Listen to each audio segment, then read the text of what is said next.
Sebuah aksi penghancuran berhasil dilakukan oleh para pengintai dari Brigade Senapan Bermotor Terpisah ke-37, bagian dari kelompok tempur Vostok Angkatan Bersenjata Rusia.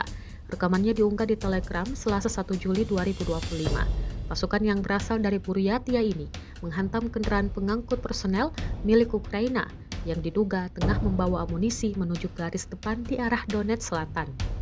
Dalam laporan yang diterima, kendaraan tersebut dihantam saat melintasi jalur logistik yang sebelumnya telah dipantau oleh unit pengintai Rusia. Akibat serangan tersebut, terjadi ledakan besar yang terekam jelas oleh drone pengintai dan menyebabkan kehancuran total kendaraan serta isinya.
Download Tribun X sekarang, menghadirkan lokal menjadi Indonesia.